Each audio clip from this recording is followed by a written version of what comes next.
ഇന്നത്തെ വീഡിയോയിലൂടെ നമ്മൾ അറിയാൻ പോകുന്നത് ഒരു വശത്ത് റഷ്യയിൽ നിന്ന് Su-57 കൂടാതെ Su-75 വിമാനങ്ങൾ ബാംഗ്ലൂരിലേക്ക് ഷിപ്പ് ചെയ്തിട്ടുണ്ട്. മറ്റൊരു ഭാഗത്ത് അമേരിക്ക അവരുടെ F-35 വിമാനങ്ങൾ ഇന്ത്യ വാങ്ങണമെന്നുള്ള ചർച്ചകൾ നടത്തുന്നു. അടുത്ത് ജനറൽ ഡൈനാമിക്സ് എന്ന കമ്പനി അവരുടെ ജെറ്റ് എഞ്ചിൻസ് ഇന്ത്യയിൽ മാനുഫാക്ചർ ചെയ്യാനുള്ള ചർച്ചകളും നടത്തുന്നു. ഇതുകൂടാതെ റോൾസ് റോയ്സ്, സാഫ്രോൺ ഇവരുടെ എഞ്ചിൻസും ഇന്ത്യയിൽ മാനുഫാക്ചർ ചെയ്യണം എന്നുള്ള കാര്യങ്ങൾ സംസാരിക്കുന്നു. അതും 100% സാങ്കേതിക കൈമാറ്റത്തോടുകൂടി ചെയ്യാൻ സാധിക്കും എന്നും പറയുന്നു. ഇങ്ങനെ ലോകം മുഴുവനിലെയും എയ്റോസ്പേസ് എഞ്ചിനീയറിംഗിലെ വലിയ കമ്പനികളെല്ലാം ഇന്ത്യയിലേക്ക് വരാനുള്ള കാരണം എന്ത്? ഇന്ത്യക്ക് എന്തുകൊണ്ട് ഒരു ജെറ്റ് എഞ്ചിൻ ഇപ്പോഴുള്ള സാഹചര്യത്തിൽ വികസിപ്പിച്ചെടുക്കാൻ സാധിക്കുന്നില്ല? ഇവയെല്ലാം ഈ വീഡിയോയിലൂടെ വിശദമായി അറിയാം.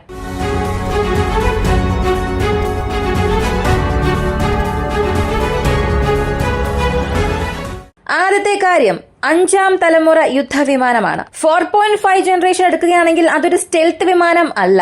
ഈ ഒരു കാറ്റഗറിയിൽ നമ്മുടെ പക്കൽ തേജസ് മാർക്ക് 2 എന്ന ഒരു യുദ്ധവിമാനമുണ്ട്. കൂടാതെ TED-BF എന്ന യുദ്ധവിമാനത്തിൽ നമ്മൾ റഫേൽ പോലുള്ള സാങ്കേതിക വിദ്യയും ഇൻഡക്ട് ചെയ്യാൻ പോവുകയാണ്. TED-BF എന്നത് twin engine deck based fighter aircraft ആണ്.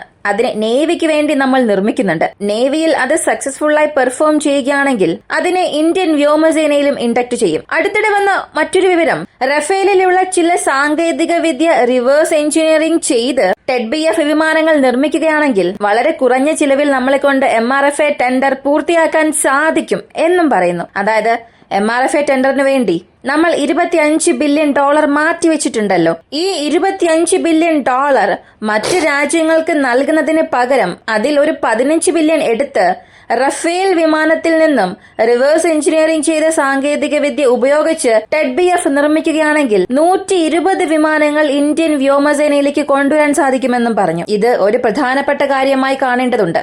കൂടാതെ 5th ജെൻ ഫൈറ്റർ ജെറ്റ് എടുക്കുകയാണെങ്കിൽ രണ്ട് രാജ്യങ്ങളാണ് നമുക്ക് ഫൈറ്റർ ജെറ്റ്സ് ഓഫർ ചെയ്യുന്നത്.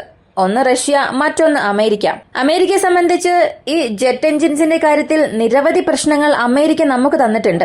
ഒരു വശത്ത് F-404 എന്ന തേജസ് മാർക്ക് 1A എഞ്ചിൻസ് തന്നെ ഡിലേ ആകുന്നുണ്ട്. മറ്റൊരു ഭാഗത്ത് F-414 എന്ന എഞ്ചിൻസ് ഇപ്പോഴും ഡീഫൈനലൈസ് ചെയ്തിട്ടില്ല. ഇപ്പോഴും ഒരുപാട് കോംപ്ലിക്കേറ്റഡ് പ്രോസസ് പോയിക്കൊണ്ടിരിക്കുകയാണ്. ഇങ്ങനെ ഇവർ പല കാര്യങ്ങൾക്കും സമയം ഒരുപാട് നീട്ടിക്കൊണ്ടുപോകുന്നു. എന്നാൽ തേജസ് മാർക്ക് 2 പ്രോട്ടോടൈപ്പിന് ആവശ്യമായ ജനറൽ ഇലക്ട്രിക് F-414 എഞ്ചിൻസ് ഇവ ഇന്ത്യയിലേക്ക് വന്നിട്ടുണ്ട്. പ്രോട്ടോടൈപ്പ് റിലീസാകുന്നതിൽ പ്രശ്നം വരില്ല. എന്നാൽ പ്രൊഡക്ഷനുള്ളിലേക്ക് പോകുമ്പോൾ ഈ ജനറൽ ഇലക്ട്രിക് F-414 എഞ്ചിൻസ് ശരിയായ സമയത്ത് നമുക്ക് നൽകുമോ എന്നുള്ളത് ഒരു സംശയമാണ്. കാരണം F-404 തന്നെ ഇവർ ചെയ്ത കാര്യം നമുക്ക് മറക്കാനാകില്ല, ഒരിക്കലും അംഗീകരിക്കാൻ സാധിക്കാത്തതാണ്.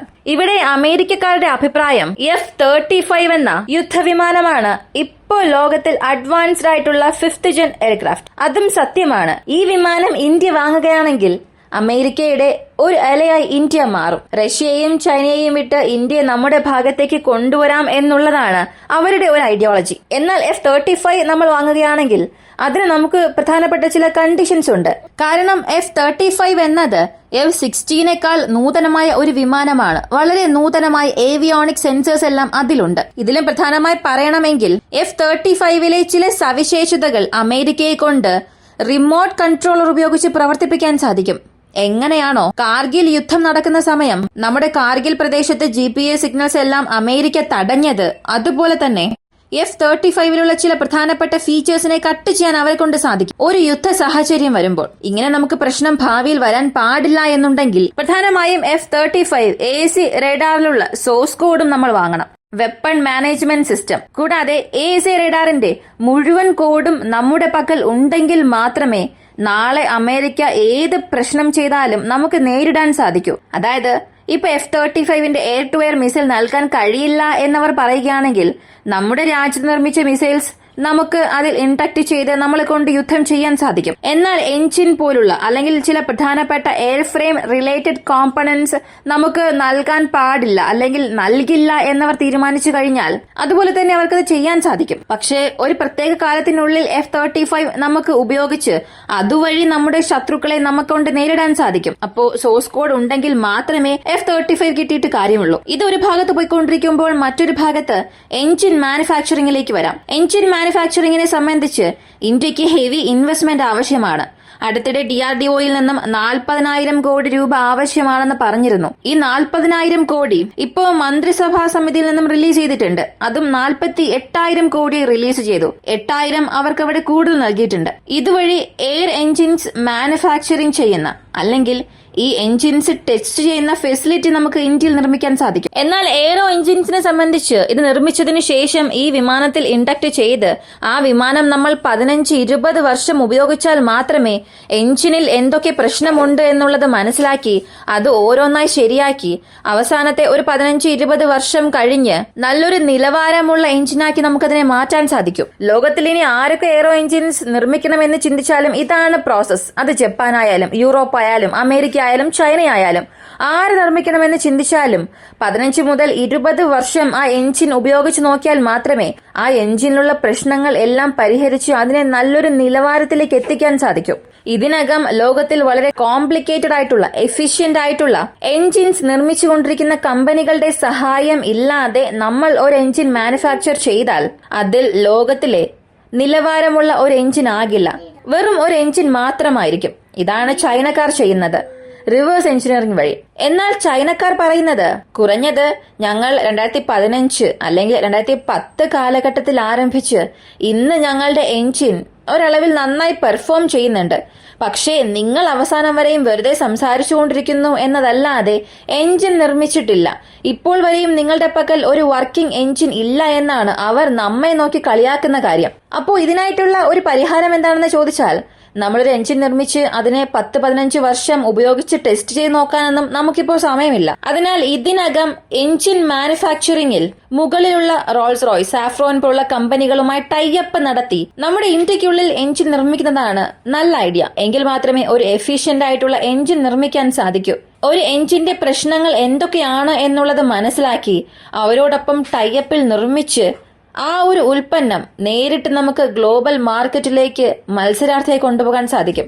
അത് റിലേറ്റഡ് ആയിട്ടുള്ള ചർച്ചകൾ നമ്മൾ എത്രയും പെട്ടെന്ന് അവസാനിപ്പിക്കണം. കൂടാതെ MRFA ടെൻഡർ അല്ലാതെ മറ്റൊരു പ്രധാനപ്പെട്ട ടെൻഡർ ഉണ്ട്, 24 റഫേൽ എമ്മിന്റെ ടെൻഡർ. ഏകദേശം $7 ബില്യൺ ഈ ഒരു ഡീൽ ഫൈനലൈസ് ചെയ്തിട്ടുണ്ട് ഇന്ത്യൻ ഗവൺമെന്റ്. ഈ ഡീലിനായിട്ടുള്ള എല്ലാ ചർച്ചകളും അവസാനിച്ചു. എത്രയും പെട്ടെന്ന് പ്രൈം മിനിസ്റ്റർ മോദി ഫ്രാൻസിലേക്ക് പോവുകയാണ്.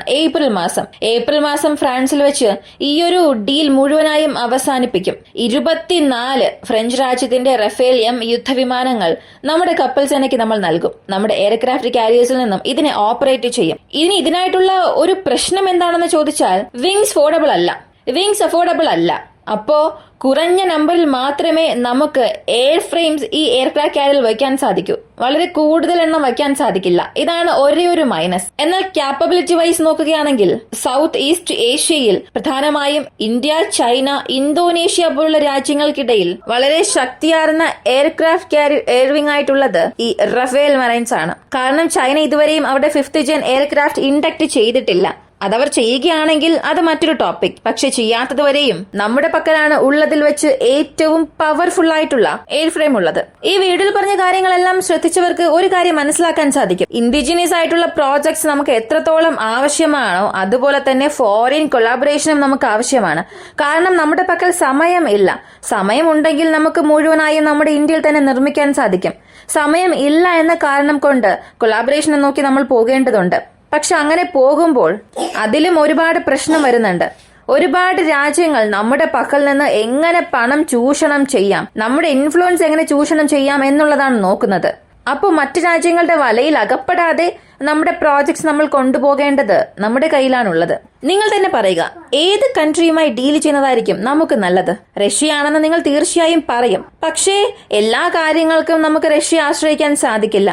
ന്യൂക്ലിയർ റിയാക്ടേഴ്സ്, സബ്മറൈൻ ടെക്നോളജീസ്, ഇവയ്ക്കെല്ലാം നമുക്ക് റഷ്യ ആശ്രയിക്കാം. എന്നാൽ ജെറ്റ് എഞ്ചിൻസിന് നമുക്ക് ഒരിക്കലും അവിടെ അടുക്ക് പോകാൻ സാധിക്കില്ല. എയർ ഡിഫൻസ് സിസ്റ്റത്തിന് നമുക്ക് റഷ്യ ആശ്രയിക്കാം. എന്നാൽ ഏർലി വാർണിംഗ് റഡാർ സിസ്റ്റത്തിന് നമുക്ക് റഷ്യയുടെ അടുത്ത് പോകാൻ സാധിക്കില്ല.